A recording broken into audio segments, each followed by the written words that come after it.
From Edgar Allan Poe's The Fall of the House of Usher. While the objects around me, while the carvings of the ceilings, the somber tapestries of the walls, the ebon blackness of the floors, and the phantasmagoric armorial trophies which rattled as I strode, were but matters to which, or to such as which, I had been accustomed from my infancy, while I hesitated not to acknowledge how familiar was all this, I still wondered to find how unfamiliar were the fancies which ordinary images were stirring up. This is Gothic.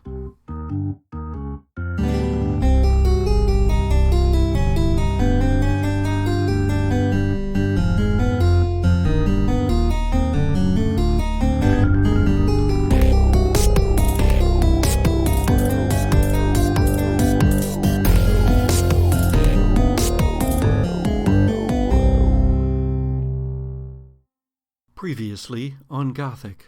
When last we left our travelers, the otherworldly Laurie had just destroyed a room full of spirits intent upon feeding on the divine being's soul, whilst elsewhere in Castle Caine, Mr. Chauncey Candlewick, with somewhat more effort, dispatched a number of ghoulish figures wishing to cause grievous harm to the immortal. Grace Moreau, however, found herself face to face with one of the very hounds of hell, and though she raised her fighting sticks in defiance, the beast unleashed upon her a storm of fire from its blazing maw. Parts of your clothing catch on fire, your skin, it gets overheated and has that sunburned feel to it. Hair product floofs up. You're going to need some serious work from your stage people to get back into my poor dressmaker is going to be shape. So upset. I'm picturing I'm picturing like a cartoon where the fireball goes past and I'm just there with my hair all frazzled, like blinking. Sort of. And you take 3 harm, armor defeating. Armor defeating, so that means that my armor doesn't do anything. Right. That's bad. It is painful. Because above 4, and you're in the dying range. Yeah, that's not good. So there's the flapping of wings and the smell of cardamom and cinnamon. Pumpkin pie spice. And Laurie appears right next to you. And Laurie, you see Grace is like staggered. She's actually still smoldering and some of her clothing is still on fire. As you see in front of her, a giant mastiff-like hound, except you have seen one of these before. You, in fact, slew it. Another one! You slew one like it that Lazarus Caine had also possessed in the past. I will go with the cast out evil. Are hellhounds really evil? Yes. It's just defending its territory, guys. Hell's right there in the name. Exactly. 9. So that's a 9. It's going to take a little while for the banishing to take effect. You did this once before with the suit of armor that didn't actually have anything. Any evil to it. It was just a machination. And so you raise up my hands, light emits forth, and be gone, evil creature. It staggers. You see it give way, but here in the castle of Lazarus Caine, it seems to have more resistance than the one you encountered before. And it manages to, you're holding your hands out and you can almost see the lines of force rippling between you and the hellhound. And it manages to push against this terrible wind of magic and holy aura, and swipes at you once with a claw for 1 harm, which I assume doesn't do anything to you. Since I have my divine armor. And then it turns and runs away. It leaps through the glass door and is gone. Just smashing the door to smithereens. And just like we said. Please. With its face. With its face. It smashes the door with its face. Grace, are you all right? I felt better. Let me see what I can do. And I will use my lay on hands move. Ooh, cool. Yeah, it uses my cool.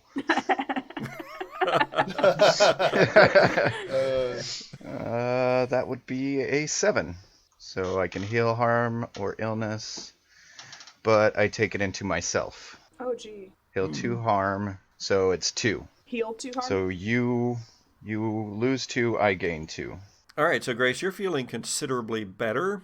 You still have your clothing and hair are still messed up. You're going to have what amounts to the equivalent of a serious sunburn, which you never thought you would get in England.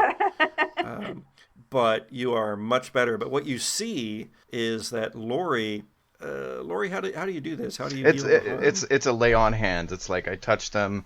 I don't know, imagine kind of like on Supernatural where the angels would lay their hands on them and you see the light glowing. So Lori puts their hand on your forehead and a warmth just flows through you. Not the warmth of like a hellhound's breath. I was going to say.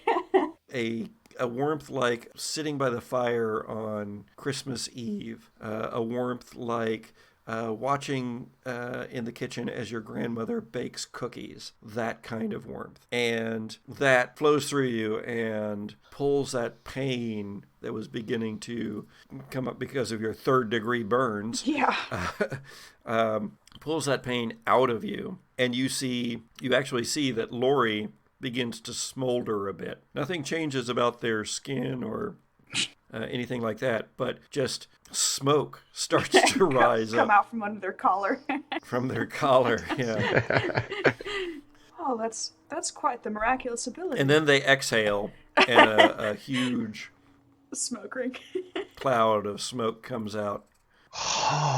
Of just black gunky smoke. I wave it away. Well, that's quite the healing touch you have there. Are you all right? Yes, I will be fine. We must find the others. Have you seen either... As if on cue, the glass skylight above you breaks as a body falls through it. Grace, you're not quite quick enough to register who or what it is, but Lori, you are. It's Nathan Redbone. That's unfortunate. What state is Mr. Redbone in? Well, are you going to let him hit the ground, or are you going to do something about that? Yeah, I would love to, let's see, protect someone. Sure. Okay, go for it. Oh, yeah, okay. 11. Nice. It will work perfectly. How do you see yourself doing this? I run over to catch them. You stick a big plant under. All right. You aren't far away from where Nathan is falling. And Brace, you just register that Lori just moves with preternatural swiftness. And that's the 3rd thing you need to know to begin to really be 90% sure that this is the being mentioned in the prophecies. Cool. Nice. Wait. The prophecies. Prophecy. You kind of give a little leap, Lori, and catch Nathan Redbone in your arms, and then you use that force, you redirect it, and you go rolling across the floor of the conservatory, smash through a potted plant, but do manage to save Nathan from more harm. How many times must I save you, sir? He is unconscious, however. Pretty cut up from going through the glass of the skylight, too. Well, normally I would tear strips from my skirt and bandage his wounds with it, but they're not much use at the moment, being all burnt to a crisp. I'm still worried about the dog. I want to go to the door and stare after the hellhound and see if I can figure out where it went or if it's showing any signs of coming back. You go out and look into the hallway. This looks like you're going to investigate a mystery, I think. Sure. 10 plus 1 is 11. That's a hold 2. Okay. What sort of creature is it? Well, it's a hellhound. What can it do? Breathe fire. Well, you didn't. I mean, I called it a hellhound before, but you didn't actually know that. So if you want to ask the question, feel free. Well, I like what can hurt it. Lori? Lori.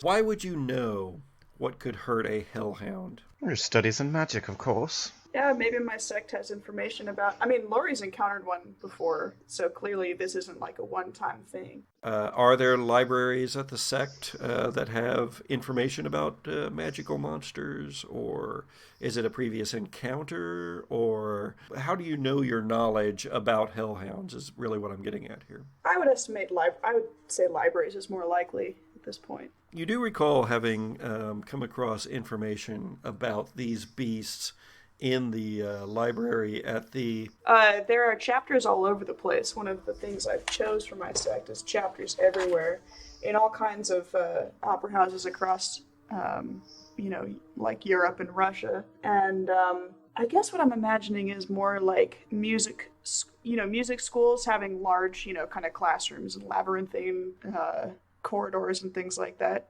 many of which have rooms that you only enter if you're in the special education classes, which is to say the initiated. So in these books that you have read, you remember seeing something about these. You even remember the picture, and it looks almost exactly like the creature that you encountered. Cool. And you know that it can be harmed by magic and silver and cold iron. But like regular mortal weapons, it has, they can hurt it, but it has real defenses against such things. Cool. And then the second question I think I'm going to ask is, where did it go? You can see from the light that is still shining from your spell down the corridor quite a ways, and you actually see scorch marks on the wallpaper of the hallway, and you see those go all the way down the hallway to a stairwell that goes up. And so it did not turn away into any of the doors that are along the hallway. It appears to have run straight down the hall and went up the stairs. Excellent. Okay, cool. I mean, not because other people are in the house. Chauncey, a hellhound attacked. No, I'm just kidding. Does it go for the hat? It's wearing your hat. It's wearing your hat. There's nothing but rage and hate that fuels me. So, Lori and Grace, what are you doing? I want to call back to Lori and be like, is he alive? Is he all right? Seems alive. He's a little unconscious at the moment. Just a little. Just a little. It's taken some harm, but I think he'll be okay. I don't want to leave him alone, but we really ought to get after that thing. It's gone upstairs, and I'm worried about the others. I can carry him for now, and I'm right behind you. All right, let's go. Just out of curiosity, you're not going to try a teleport? At the moment, no. Bad things keep happening with people teleporting. Everything keeps changing, so at this point, I'm like, the way that we keep shifting into different rooms, I think that it wouldn't be the wisest thing, because it would probably just split us up again.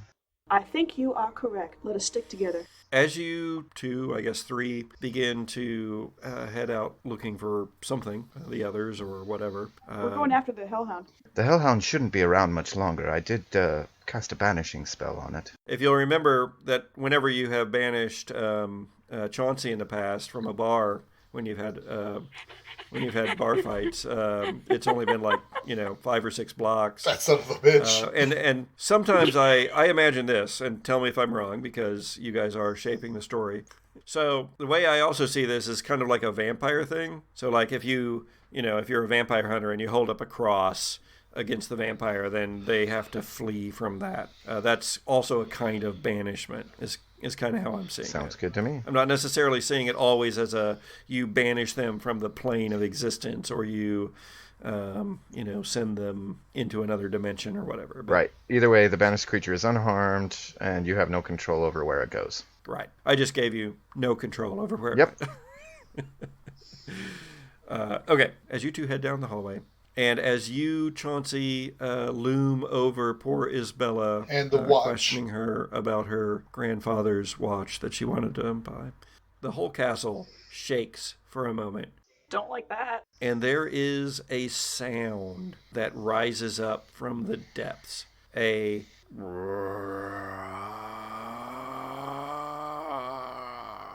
sound. Yeah, kind of like that. Yeah, so there you go. So the sound is very unearthly? It is very unearthly. Gotcha. I guess the master got his message. Chauncey, you recognize that sound. Oh, dear. Because you had to elicit it at one point in the past.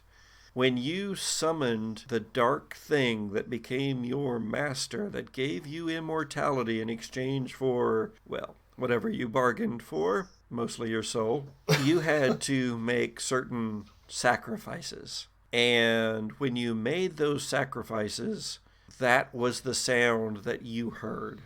Oh, we have other people selling souls and making fools of themselves. Okay, in that case, let's go towards that noise. What do you say? That sounds like a horrible idea. You can stay here alone in the dark. An even worse idea. Oh, Well, then come on, my dear. all right.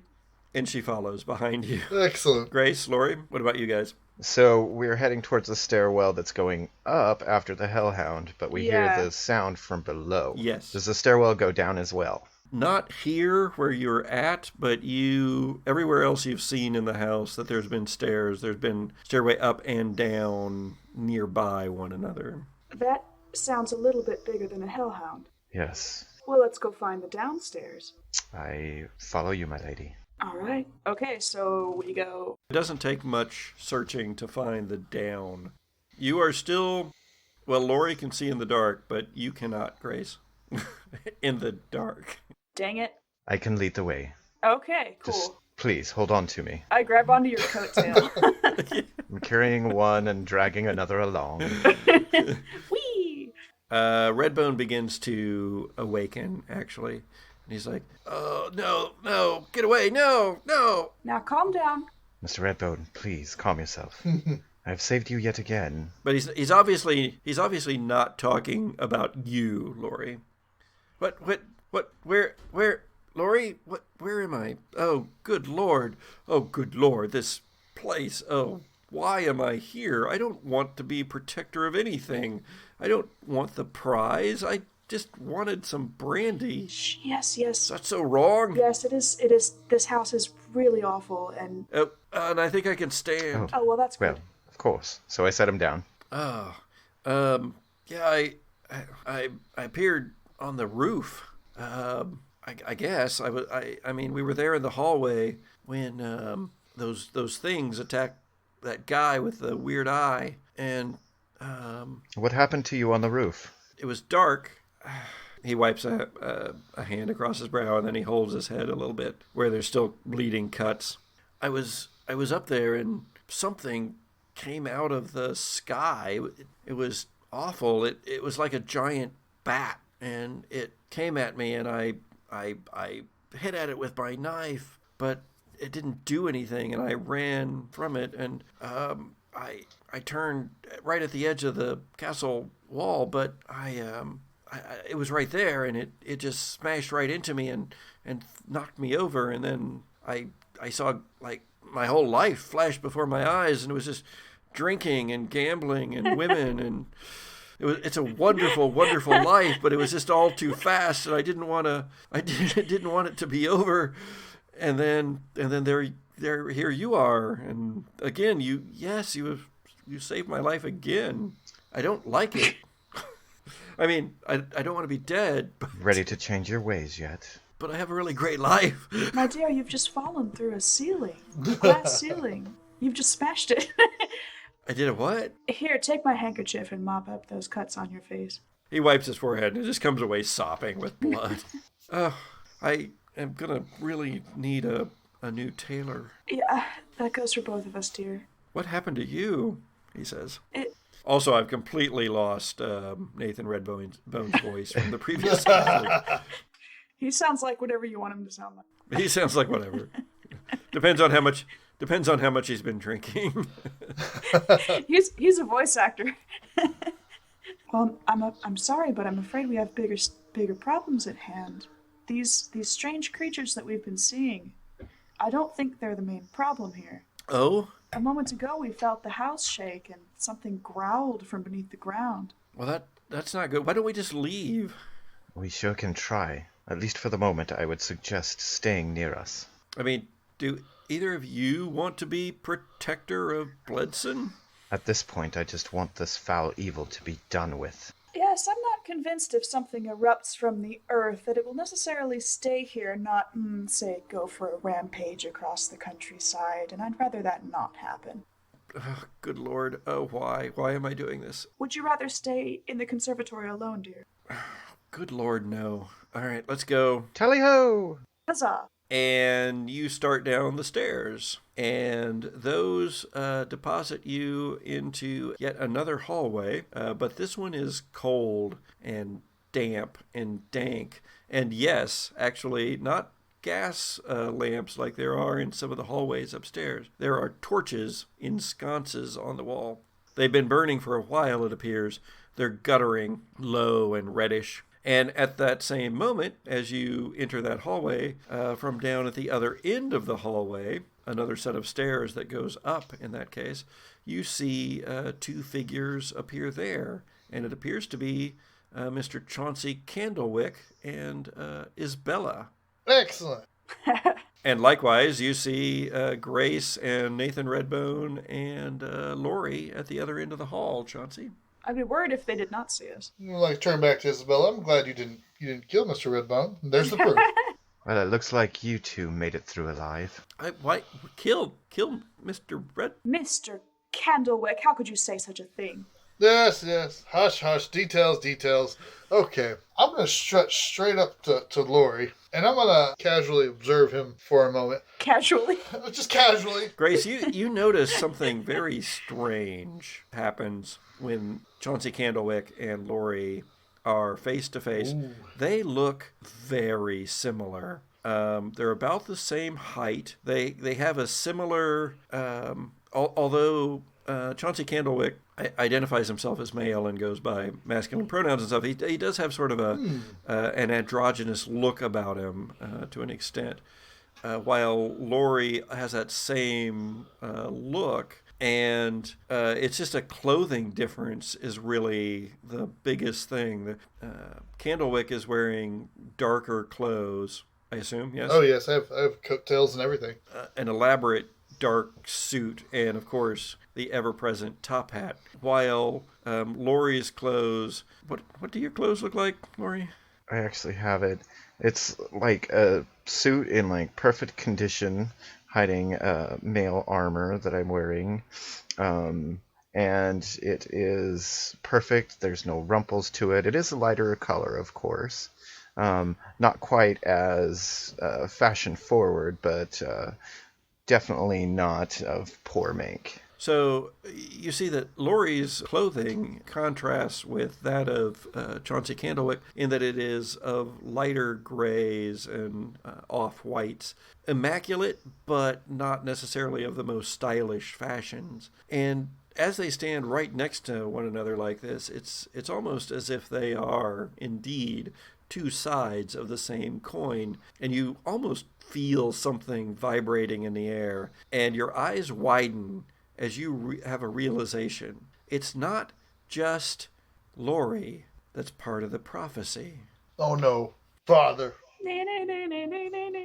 Father. You say nothing, though, and our scene continues. So go ahead, Chauncey, make your confrontation. I'm going to ask Lori. I was like, do you still suffer with that annoyance to combat evil in all of its forms? As anywhere I can find it. And does such predilections, lead you into maybe the certain jaws of death in some situations? Would you say that? Oh, yes, of course. What if I were to tell you that perhaps this evening something of the most diabolical nature is happening below our feet? Yes, I can sense that as well. Now, if you were to be put in, say, proximity to such diabolical evil, would you feel compelled to destroy it? Of course. Excellent. All right, follow me. Let's get on. I'm gonna smirk, and I have a plan and a thought that is totally self-serving. Excellent. All right. Well, no need dilly-dallying here. At the center of this hall, which you passed by, Chauncey, on your way to confront Lori, but at the center point of the hall, there is a door in the wall, not between you. Okay, not just floating. Not just a floating door. Spooky door. I suppose that looks like a good enough ingress into the house. Mr. Redbone, would you like to lead the way? No. He's like, are you joking? Oh. And Isabella gives Nathan Redbone 2 thumbs up. Oh, okay. Well then, I'll That's fine. I will take the lead. My dear fellow, go right ahead. So gracious. All right, so with Lori in the lead, you go to the door and open it, and beyond it is another set of stairs going down. Perfect. A chill, musky breeze blows up from below. Okay. I'm gonna turn to Grace. I was like, would you please perhaps bring up the rear in this? I was just going to suggest that, and I kind of shepherd Esbella and Mr. Redbone in front of me, in case Exactly. anything comes at us from behind. You take after your great-great-aunt Stella so much. All right, I beg your pardon? let's go. Please stay close. We don't need to be separated again. Yeah, no more of this. Let's go. Oh, and what's our lighting situation? Is it still just my candle? I grab a torch. Did you grab a torch from the hallway? Yeah. Oh, were there more? No. How fitting for me to carry the candle. I descend. Hey. As you go down the stairs, let's have another cutaway. Luther Arkeem didn't know why he was invited to Lord Bledson's dinner party. He hadn't wanted to come. He'd wanted to stay in his curio shop in Bledson and inventory the four-fanged bat collection brought to him from the Far East by a traveler who had recently gained passage back from there after having been lost in the jungle for nearly 4 years. The bats were extraordinary and well-preserved, beautifully dried, but one did not refuse the hospitality of the gentry, let alone that of a lord. And, Luther would be the first to admit, there was a certain cat's curiosity that drew him to Castle Caine. Not many beyond the servants could say they had visited there, yet hearsay let it be known that Lord Bledson might have extraordinary collections of his own. Some of them, so the stories of the servants said, though these stories were several years out of date now, most of the servants having taken up residence in the castle itself and rarely seen in the town. Some of them, these collections, were said to include living specimens of the rarest form. Oh, he should never have come. He gasped now for breath as he hid behind the gnarled trunk of a hawthorn. His clothes were shredded and singed. His exposed skin was the same. Rain had soaked him through, and only a sock covered one foot. Luther almost wished that he didn't know what the creatures were that pursued him across the moors adjacent to the moat surrounding Castle Caine. Yet another part of him reveled. They were real. A snarling, huffing sound accompanied by the scent of burning flesh emphasized this revelation. They were real, and they were close. Such a night of wonders. First there had been the... Could it have been? Could it really have been? The eyes that glowed softly, briefly, when the face was turned toward shadows. The alabaster skin that was almost translucent, looking as if it might tear at the most casual of touches. The subtle aroma of cardamom and perhaps vanilla. These were signs, and the distance in those eyes, the things that creature had seen.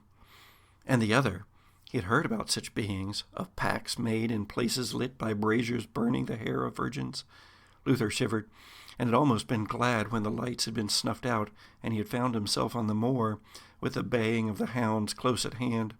For though there were many things that he would have liked to have added to his collection, there were prices that he feared he had not the courage to pay. And so he had thought to make his way on foot across the muddy lands between the castle and town, counting himself lucky to have seen what he had seen and survived. But the hounds were not ordinary hounds, and they were not in the distance, and he was not free. He was hunted.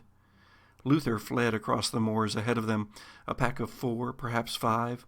Lightning and their fiery breath illuminated the night at intervals, accompanied by cracks of thunder or howls of hunger, depending upon the source. Luther howled along with them. Now he runs again, knowing that the hawthorn is no protection.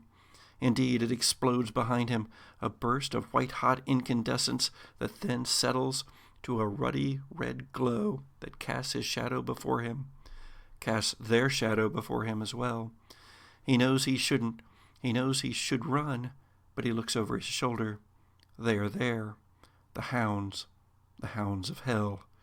They seem to grin at him, and his last thought is of how, yes, just as the book said, their teeth are not just blackened from the soot of their internal fire, but black as obsidian is black, made of... Luther Arkeem's thoughts are cut off as his windpipe is ripped from his throat, and hot blood sprays before it is boiled away in a torrent of fire. And the castle dines as well. Bet he wishes that, somebody who might have observed him from a balcony somewhere might have come to help in some way.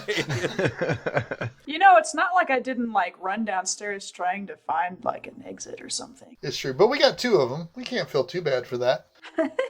The only one... I guess I could have yelled really loud or leapt from the balcony. That would have been helpful to him. Very You could have helpful. used your opera clothing. You could have spread it out like those glider wings, and then you float could it have down. swooped in on him like a flying squirrel.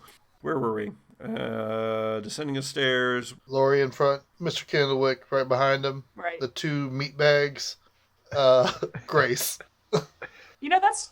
Come to think of it, that's not a great place for meat shields. Well, I'm trying to keep them from not dying.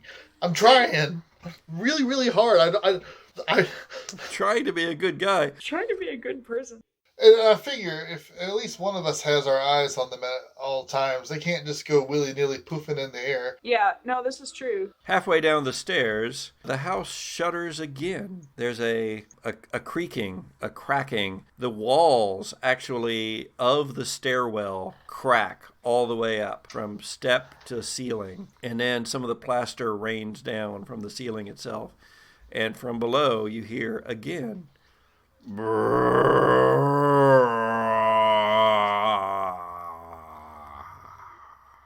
So, Laura, are you any good at killing demons? Yeah. All right, excellent. Well, I see no reason to stop. Let's go. The walls don't look like they're gonna fall on us, are they? Well, you know what? Investigate a mystery. Dope. Okay. Investigate is sharp. Good job. It's 10 plus 1, 11. Ooh. Hoo-hoo! Hold two. Okay. I kind of like what happened here and what is being concealed here. So I guess what happened would be the immediate shaking and growling, and then what is being concealed addressing more the broader. So you pause for a minute at the end of the train of people here, and you look at the cracks in the wall, and you put your hand against them, kind of feel within and feel how deep they are. And you're not doing that necessarily because you have any architectural, skills or anything, but rather you've read about this. This is all coming together for you. It seems to become clear to you that this evening has not been about determining who will become the next protector of Bledson. Gasp, surprise, everyone. Shocking. Amazing. But this is not a summoning, but a deal making. There's a deal being made here tonight, and the deal is being made in blood. No, and revenge. No pressure. No pressure, guys. And what you know from your readings, Grace, is that 4 sacrifices must be made. Well, that's unfortunate. 4 sacrifices must be made. And once those 4 have been made, then the deal can be struck, whatever the deal is. I mean, a lot of people ask for immortality, but that's so basic. That's so last century. It's so cliche. Don't do it. But it could be anything. It could be immortality. It could be limitless power. It could be unfathomable wealth. Any huge deal thing could be happening here. But here's the other thing. Well, there's 2 things. One, you know that the power involved in that, if that 4th person falls, if that 4th spike on the ceremonial symbol is lit, then the power released will bring this castle down around you. So just for my sake, because Grace wouldn't have this cultural reference, but what we've essentially been hearing is the canon and the thing from the Hunger Games where they show the dead person's face. So there have been 2 sacrifices so 2 far, or is what I'm 3? assuming. We've heard this happen twice so far. We've had twice where the house is shaken and the growl has happened. So what I'm assuming is that is a reaction to a sacrifice being made. That makes me wonder about the chick in the bathtub. Oh, fair. Doesn't it, though? I'm gonna eye Redbone. She might have just been slurped up somewhere. Maybe it was Redbone all along. Why are you looking at me as if I am some sort of steak? I can't deal with him right now.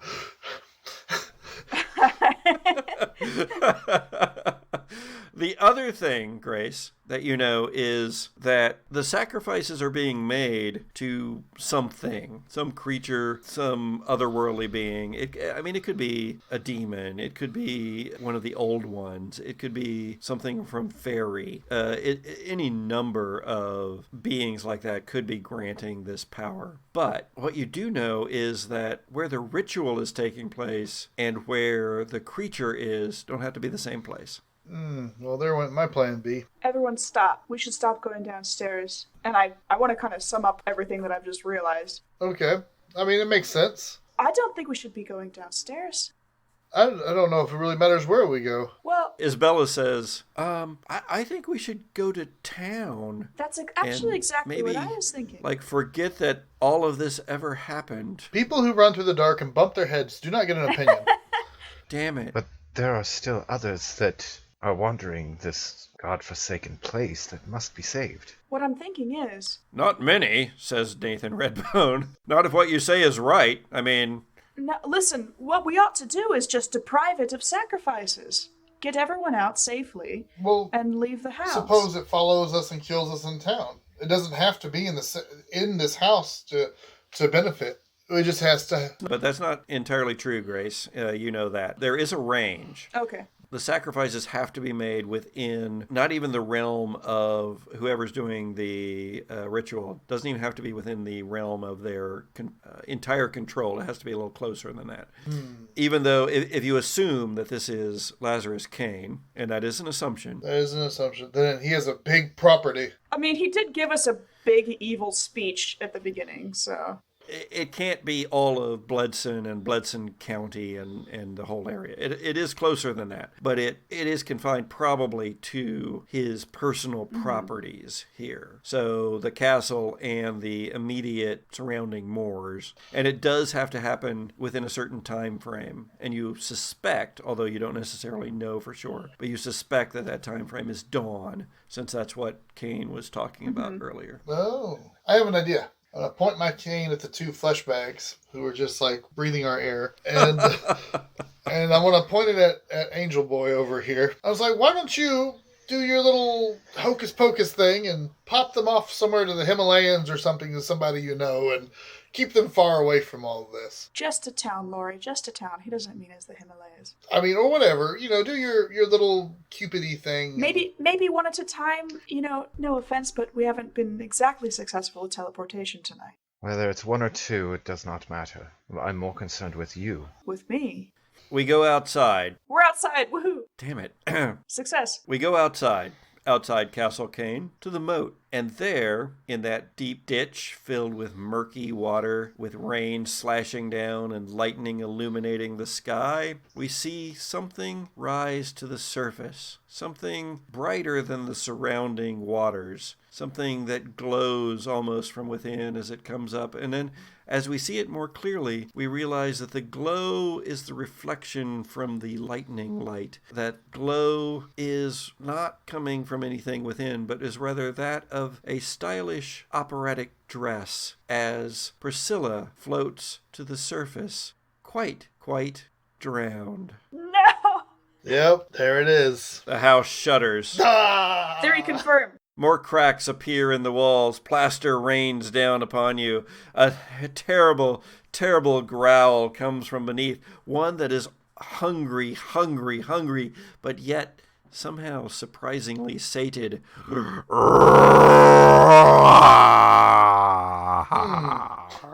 would like to...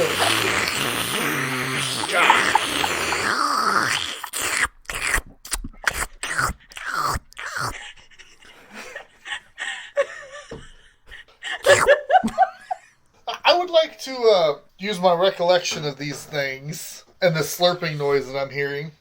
Suppose this entity is denied its final sacrifice. What would happen to the person attempting to perform this ritual? I know that I wouldn't like to be them. I probably wouldn't either. And how many more people are alive in here besides us?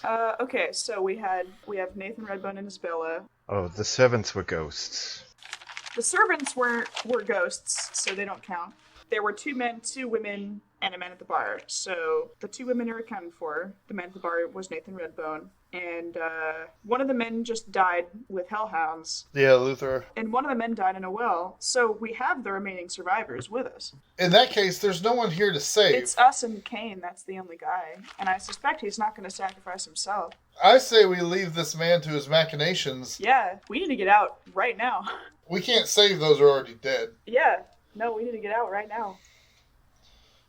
I am of the same mind. I think this thing will consume itself. Make your way to the exit, and I will... It's a gambit. So yeah, you don't know what would happen, but you don't think it would be good. You know from Chauncey, I mean, it's been so long ago when you became immortal and when you made your deal. You had prepared for the possibilities, but nothing had ever said what exactly would happen. So there's no guarantee. But none of the tracks, none of the secret cabal information that you accessed indicated that it would be good. Cthulhu's just like, oh man, it's fine. You don't have to give me the 4th one. Yeah, Cthulhu's all like, oh yeah, man, like whatever, man, it's all cool. Here's the great dilemma. Either we press on, or even if we say we take Mr. Redbone and Curious Isabella somewhere else, and the 3 of us press on, heck, even if one of us presses on, and we get down there and succumb to whatever is below us, that would be enough to fuel the fire and complete this ritual. It would. I'm not talking about going downstairs. I'm talking about turning around right now, going back up and leaving the house. But if we flee from here, there's no telling what kind of devastation this ritual could cause. Yes, it will kill the man, but think about the surrounding towns and everything else and the people in this area.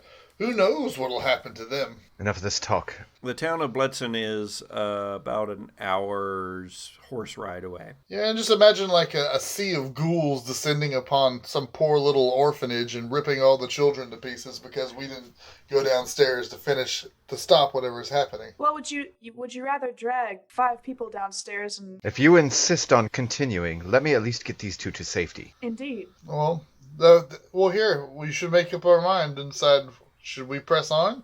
Because even if one of us succumbs to whatever is down below, then that ritual will be complete, and who knows the horror that will unleash. It seems like a bunch of... That's what I think. I think that cutting the ritual off would be the lesser... Well, no, if we leave, who's to say what won't be unleashed because of the failed ritual?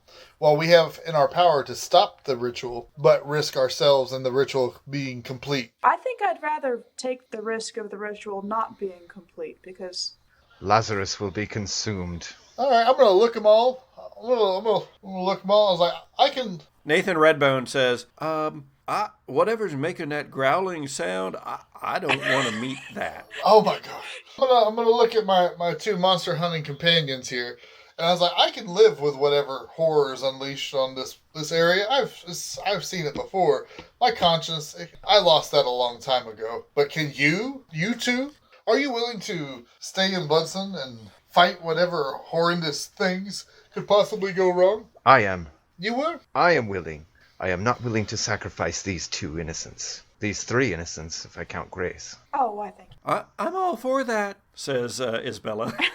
Oh, God, I'm so glad it wasn't Redbone. I was about to have enough of his lip. Oh, no, I'm right there with you. I'm with the girl. Hey, how you doing? I have a feeling that whatever happens if the ritual is cut off will be somehow lesser than if it's successful. And I would rather face that. I mean, he might be summoning a giant volcano under his house. They might be in trouble either way. But I don't want to risk it. Pompeii. All right. Well, I'll stand by y'all's decision. Laurie, what do you think? Give me a moment as I get these 2 to safety. All right, Angel Boy. Can you, do that spookity thing and take us all whoosh whoosh angel wings out of here? Not all at once, no. We'll take these 2 first. Take Redbone and Isabella. Done. I lay my hands on Redbone and Isabella, and I am going to take them the F out of here. You know anybody in Paris? Paris is a great this time of year. Roll angel wings. And that's a 10. Yes. Ooh! I take them to the curio shop. Laurie, you successfully angel wing both Isabella and Nathan Redbone to the curio shop in the town of Bledson. It is dark there because it is night. The shop is closed. It smells a bit musty and dusty. please find a good, comfortable place to be safe for the night. Nathan throws up. And sober up, please. I'm not. It's just, what is it you... And then I will fly back. For Grace and Chauncey, you see Lori put their hand on Nathan, Redbone, and Isabella, and then there is sort of a flash, the after image, a set of very broad wings that wouldn't even fit in this hallway, and yet they somehow do. And, of course, the smell of chamomile and cinnamon. And then there's a moment, and then Lori reappears, again, with that same kind of effect. Poof. They are safe. Excellent. Now, it is time to decide whether we are leaving or fighting this madness. I think we should leave. Cut off the ritual, and if something comes for us, fight then. But if it collapses on itself, then we won't have to do anything. Alright, I suppose. No, we just have to defend Bloodson from whatever's happening. Alright, take my hands. Wait, one moment. 2 things. I'm going to take my hat off, tuck it nice in the nook of my arm, and then I'm going to turn downstairs, and I'm going to yell as loud as I possibly can, Lord Bloodson, your son died a coward. Alright, let's go. Chauncey, is this quite the time? All right, so you all take hold of Lori? Yep. Do it, Lori. All right. I'm scared. That is an 8. Either we are all separated or we all appear in the wrong place. So, well, you have a choice. All appear in the wrong place together. All the others put their hands on your shoulders. You reach out and grab their arms just to be certain. And you spread your metaphorical and also real wings, and you go somewhere else. But that in the house of Caine, you have had difficulty. It's also been worse whenever Chauncey Candlewick was nearby. No! So this time you feel it. I mean, you feel it go wrong. You have the clear vision in your mind that you want to go to the curio shop where Nathan Redbone and Isabella are. But when you materialize, just heartbeats later, that's not where you are. You are in a space. It is a cavernous space. It is dark, but it also glitters as if the entire thing is the inside of a geode. And the light that is here, which is emanating not from any one source, but from the beings gathered around you, as if that light is glittering off of the points of the stones of the geode. And you know this place, Lori. This is the place of judgment. This is the convocation of angels. And all around are your peers. Oh, God. The divine, the ascended, the angels. And they were doing something else. But they all see you three. And there's sort of a collective angelic gasp that goes around the room before you spread your wings once more. Hello, all. And flee this place. The Gothic Podcast is produced by C. Patrick Nagel, with theme music by Zoe Hovland and cover artwork by Jared George Art. Listen to the Gothic Podcast on Podbean or wherever you get your podcasts. Follow the Gothic Podcast on Twitter, Facebook, and Instagram, or email us at thegothicpodcast@gmail.com. Support for the Gothic Podcast comes from you, our listeners, so please visit our Patreon page. Thanks.